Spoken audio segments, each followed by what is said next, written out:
Okay, back to the 1445. I know in the first video I was saying that I needed to replace some of the bushings on the deck lift arms and along with the deck gauge wheel. So I went to Deere this week and picked up all my parts along with some parts for the snowblower. So here are the bushings that we'll need for the lift arms right here. Went ahead and got a transaxle oil filter. There's a total of 4 of these bushings. I needed extra key. The key that's in it's bent, so I didn't want to break that off.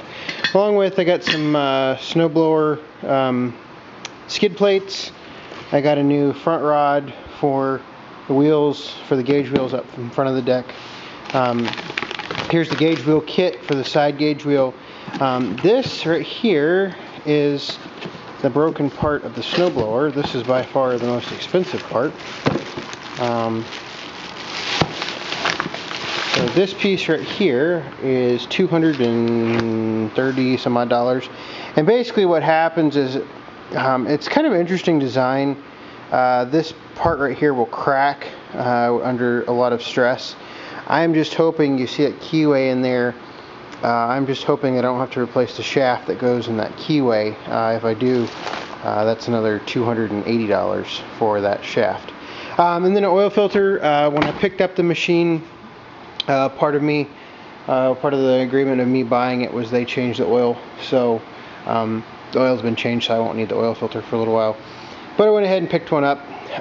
So what we're going to do right now is I'm mainly interested in getting the gauge wheel on to alleviate the shelled out gauge wheel I have on the other side and get these bushings on.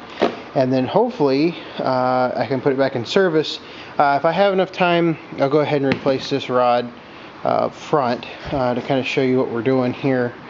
You see how this rod right here is bent right there, and then at the same time you can kind of see where there's lack of bushings in there, and then this gauge wheel over here is just completely hosed. So that's what we're replacing.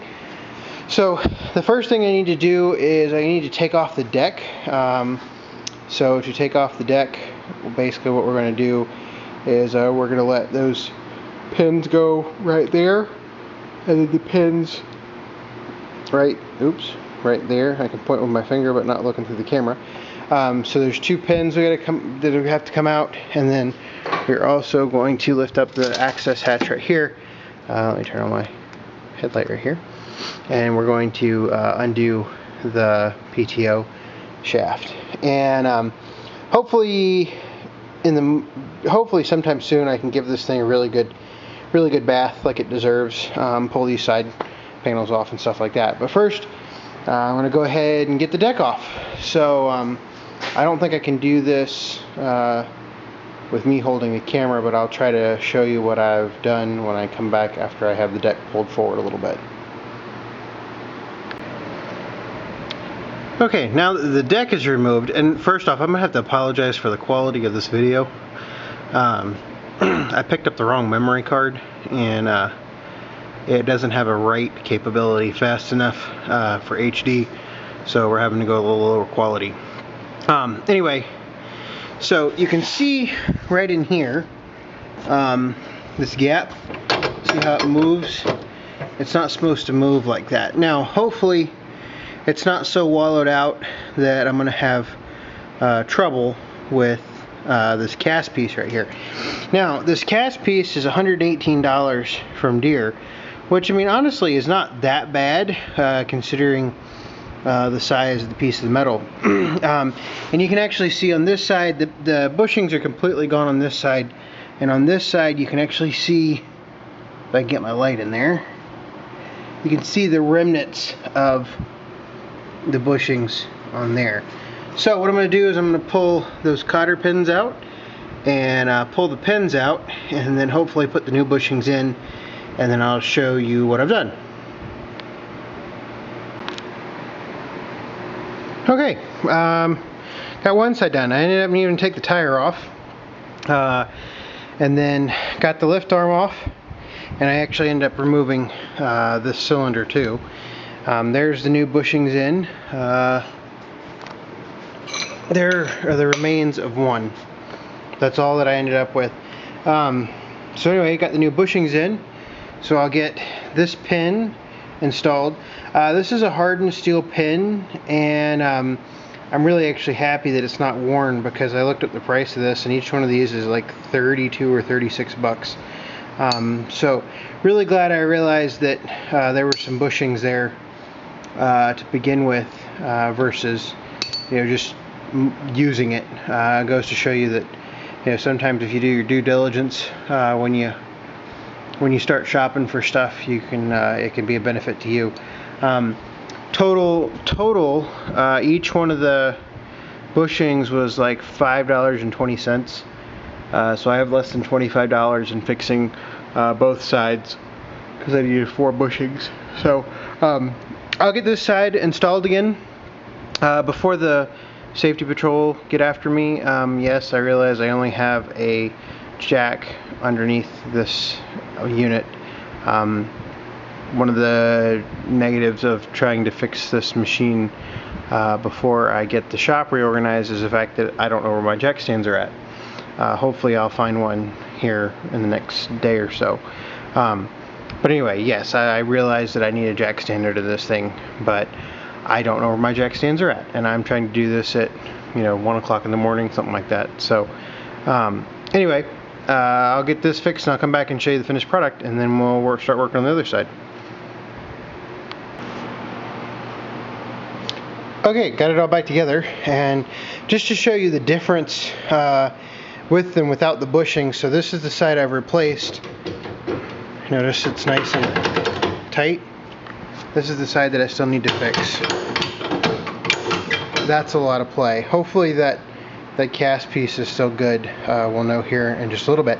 But I'm gonna go ahead and get the tire on this side, and get the Carter keys all bent and everything, and we should be good to go, and start working on the other side.